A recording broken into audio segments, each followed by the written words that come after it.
90 দিনলৈ চীনৰ বিৰুদ্ধে অতিৰিক্ত শুল্ক আৰোপ নকৰে আমেৰিকাই।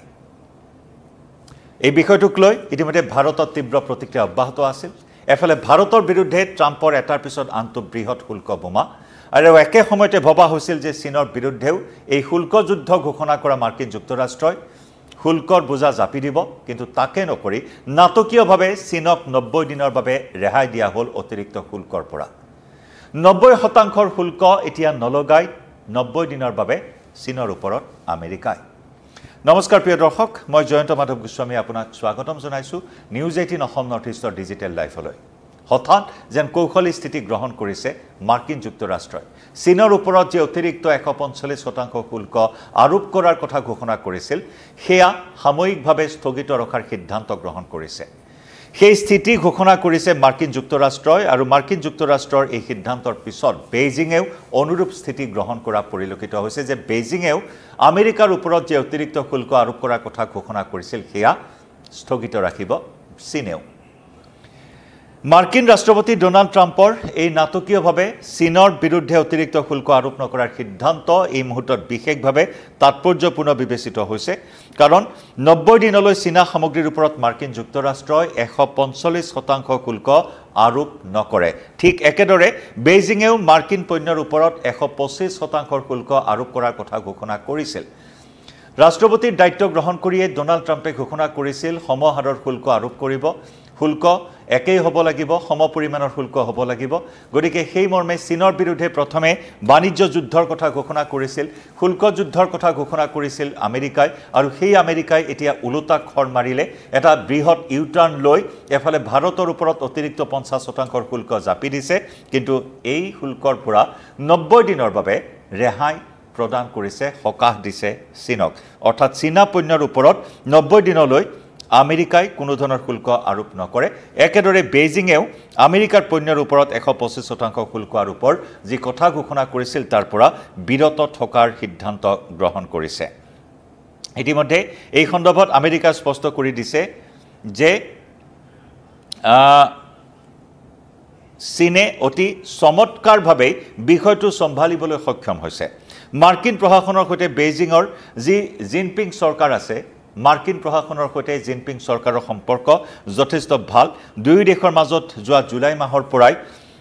বৈঠক অনুষ্ঠিত হৈছিল। জুলাই মাহৰ শেষ ভাগত এক গুৰুত্বপূৰ্ণ বৈঠক অনুষ্ঠিত হৈছিল, আৰু সেই বৈঠকত অতিৰিক্ত শুল্ক আৰোপৰ বিষয়ত অৱশ্যে বিশেষভাৱে কোনো সিদ্ধান্ত গ্ৰহণ কৰা হোৱা নাছিল। যদিওবা গুৰুত্বপূৰ্ণ সেই বৈঠকখনত বিভিন্ন বিষয়ৰ ওপৰত আলোচনা কৰা হৈছিল, কিন্তু শুল্ক আৰোপৰ ক্ষেত্ৰত কোনো এটা চূড়ান্ত সিদ্ধান্ত গ্ৰহণ কৰা হোৱা নাছিল।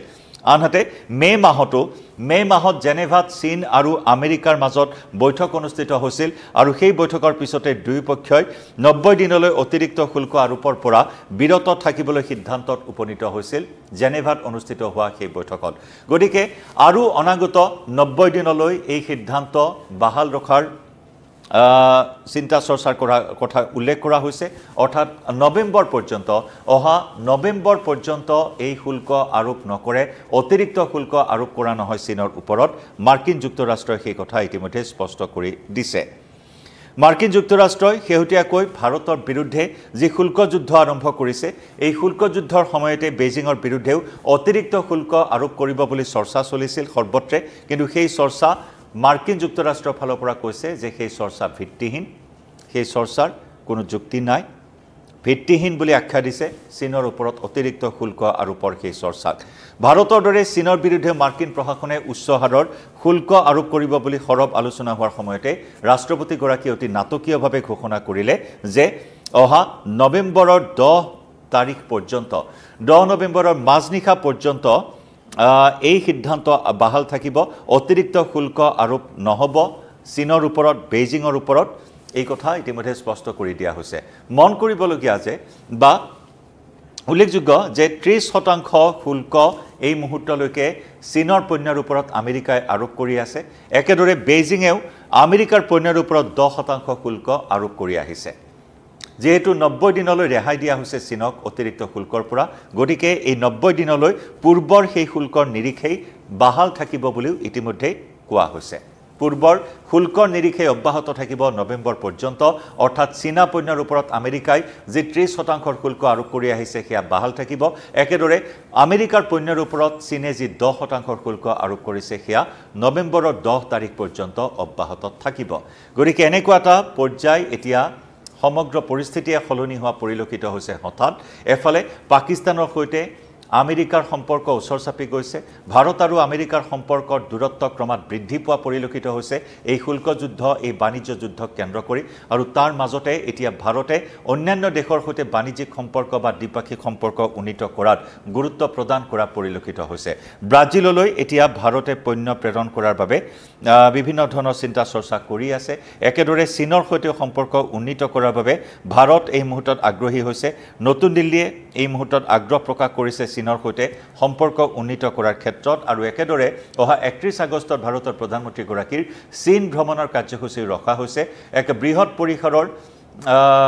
সন্মিলনত অংশগ্ৰহণ কৰিব বাণিজ্যিক সন্মিলনত ভাৰতৰ প্ৰধানমন্ত্ৰী গৰাকী চীনত অংশগ্ৰহণ কৰিব আৰু যাৰ জৰিয়তে চীনৰ সৈতে বাণিজ্যিক সম্পৰ্ক কেনেদৰে বৃদ্ধি কৰিব পাৰি সেই বিষয়ত দিল্লীয়ে বৰ্তমান চিন্তা চৰ্চা কৰি আছে আৰু এনে সময়তে চীনে আৰু ভাৰতৰ মাজত পুনৰ বিমান সেৱা চলাচল কৰাৰ ক্ষেত্ৰতো ভাৰতে এই মুহূৰ্তত গুৰুত্ব প্ৰদান কৰিছে ভাৰতৰ প্ৰধানমন্ত্ৰী নৰেন্দ্ৰ মোদীয়ে ইতিমধ্যে ইণ্ডিগো আৰু এয়াৰ ইণ্ডিয়া কৰ্তৃপক্ষক হাজু হৈ থাকিবলৈ কোৱা হৈছে অতি শীঘ্ৰেই ভাৰতৰ পৰা চীনলৈ বিমান উৰিব কাৰণ 2019 চনৰ কোভিডৰ সময়ছোৱাত চীন আৰু